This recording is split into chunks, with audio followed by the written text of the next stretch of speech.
नाम के गांव में मधुर नाम का एक किसान अपनी पत्नी के साथ रहता था। मधुर बहुत ही होनहार और मेहनती था। वो अपने खेतों में दिन रात मेहनत करता था, फिर भी उसके खेतों में अच्छी फसल नहीं आ रही थी। वो बहुत परेशान हो गया था। ऐसे ही एक दिन, क्या हुआ आपको? आप ऐसे उदास क्यों हो? कुछ नहीं, तुम तुम्हारा काम करो, ऐसा कहकर मधुर और उसकी पत्नी खेतों में काम करने लगते हैं और घर आकर खाना खाकर दोनों सो जाते हैं। उस रात पत्नी के सपने में उसे भगवान दिखाई देते हैं। कल तुम मेरे मंदिर में सुबह ही आ जाना। मधुर की पत्नी सुबह उठकर मधुर को उसके सपने के बारे में बताती है और दोनों सुबह ही मंदिर जाने के लिए निकलते हैं। मंदिर में जाते जाते उन्हें बड़ा घना जंगल लगता है और वो दोनों जंगल पार करके मंदिर जाते हैं। वहां मंदिर में एक पुजारी रहते हैं। वो पूजा करके मधुर को एक टोकरी देते हैं जिसमें कुछ फल होते हैं। ये लीजिए, आपके सारे दुख इस टोकरी से मिट जाएंगे, मगर इसका उपयोग आपको दिन में एक ही बार करना है। पंडित जी, मुझे एक प्रश्न है। ये टोकरी हमें कैसे चीजें दे सकती है? मुझे कुछ समझ में नहीं आ रहा। अरे वत्स, ये टोकरी जादुई टोकरी है। इससे तुम कुछ भी मांग सकते हो, मगर जरूरत से ज्यादा नहीं मांगना। धन्यवाद पंडित जी। दोनों घर पहुंच जाते हैं। उस टोकरी में जो फल होते हैं वो उसकी पत्नी खा लेती है और टोकरी को खाली कर देती है। उस टोकरी को आगे रखकर वो दोनों उसके सामने बैठ जाते हैं और टोकरी से एक बोरी धान मांग लेते हैं।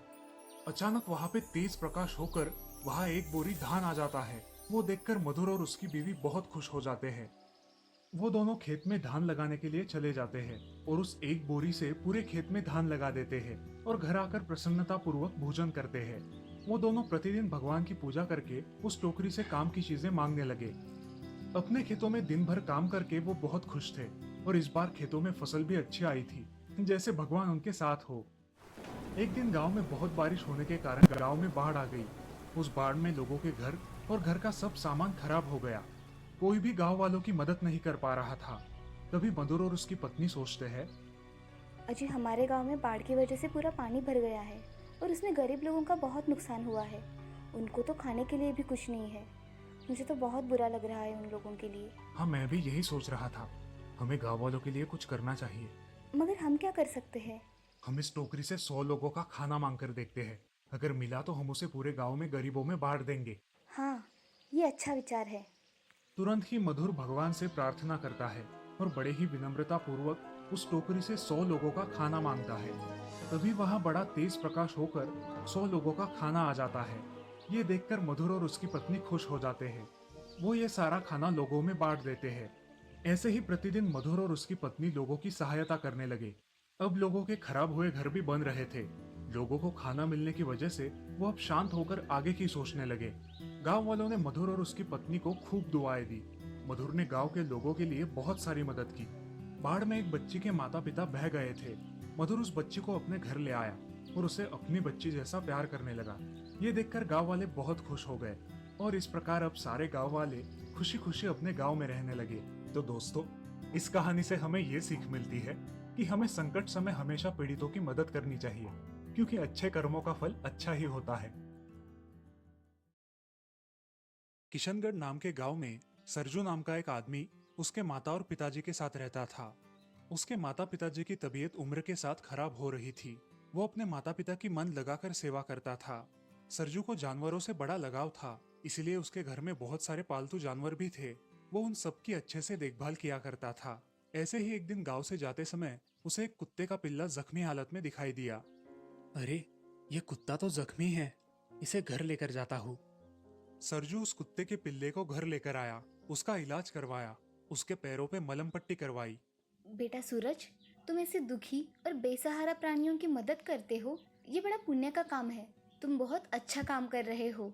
माँ, ये पशु पक्षी मुझसे तकलीफ में देखे नहीं जाते, इसीलिए मैं इनकी मदद करता हूँ। अच्छा विचार है बेटा तुम्हारा। भगवान तुम्हारी हमेशा मदद करेगा।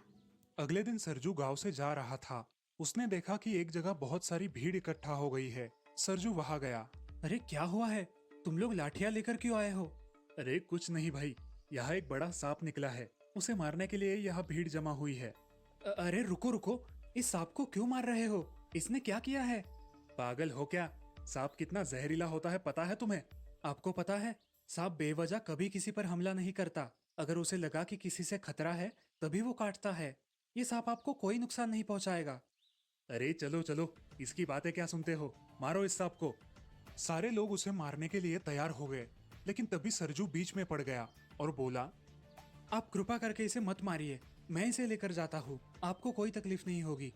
सरजू ने उस सांप को पकड़कर एक टोकरी में डाला और उसे एक घने जंगल में लेकर गया। उसने उस सांप को वहां की झाड़ियों में छोड़ दिया और तभी अचानक वो सांप उससे बात करने लगा। हे मानव, तुमने मेरे प्राण बचाए हैं, मांगो तुम्हें क्या मांगना है। आप बोल सकते हो? हाँ, मैं एक जादुई सांप हूँ, मैं बोल भी सकता हूँ। मुझे कुछ नहीं चाहिए, आपको वो लोग मार डालते, इसीलिए मैं आपको यहाँ लेकर आया। मुझे प्राणियों से और पक्षियों से बहुत लगाव है, इसीलिए मैंने आपको बचाया। फिर तुम्हें जो चाहिए तुम मांग सकते हो। नहीं नहीं जादुई साहब, मुझे कुछ नहीं चाहिए। तुम्हारा स्वभाव देखकर मैं बहुत खुश हूँ। तुम्हारे माँ और पिताजी बीमार रहते हैं और तुम उनकी सेवा के लिए सारे पैसे खर्च कर देते हो ना? हाँ, लेकिन ये आपको कैसे पता? मैं सामने वाले का चेहरा पढ़ सकता हूँ, इसलिए मुझे पता चल जाता है कि किसका मन साफ है। ये लो, ये तुम्हारे लिए थोड़ी सी मदद। ऐसा बोलकर वो सांप अपने मुंह से सोने के सिक्के गिराने लगा। सरजू ने वो सारे सोने के सिक्के उठा लिए और सांप से कहा, हे जादुई साहब, आपका बहुत बहुत धन्यवाद। अगर तुम्हें और पैसों की जरूरत लगे तो यहाँ आकर मुझे आवाज दे देना। सरजू खुशी खुशी वो सारे सिक्के लेकर वहां से निकल पड़ा। गांव में आकर वो सिक्के बेचने के लिए वो एक सोनार की दुकान में गया।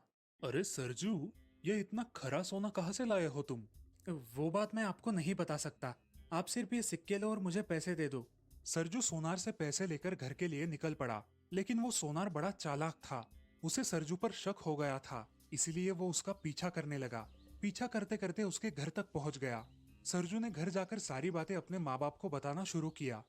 माँ, ये लो पैसे, इससे तुम्हारा और पिताजी का अच्छा इलाज करवाऊंगा।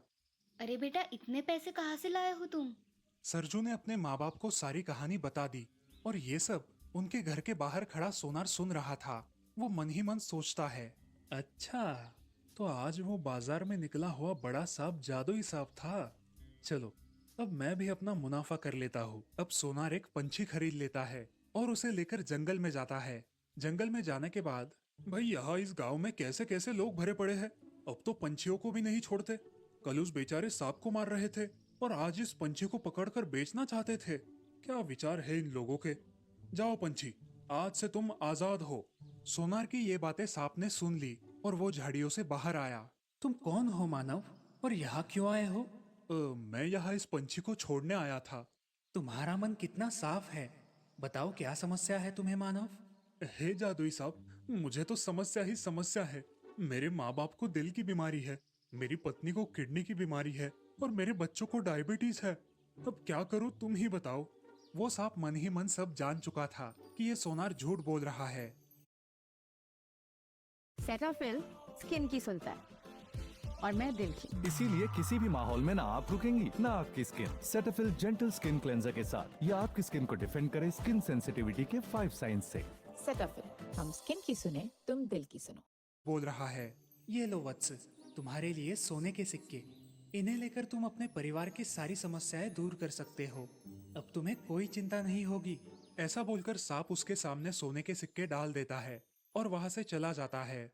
सोनार वो सोने के सिक्के उठाकर सीधे अपने दुकान आता है। दुकान आकर वो उन सोने के सिक्कों को घिसकर परखना शुरू करता है। घिसते घिसते अचानक उनसे धुआं निकलने लगता है और सारे सोने के सिक्के जल उठते हैं। आग इतनी बढ़ जाती है कि सोनार का पूरा दुकान जल जाता है। ये देखकर बेचारा सोनार हक्का बक्का हो जाता है, जोर जोर से रोने लगता है और अपनी लालच की वजह से अपना पूरा दुकान खो बैठता है। वहाँ दूसरी तरफ सरजू उन्हीं पैसों से अपने माँ बाप का इलाज करवाता है और उनके साथ एक खुशहाल जिंदगी जीता है। किशनगढ़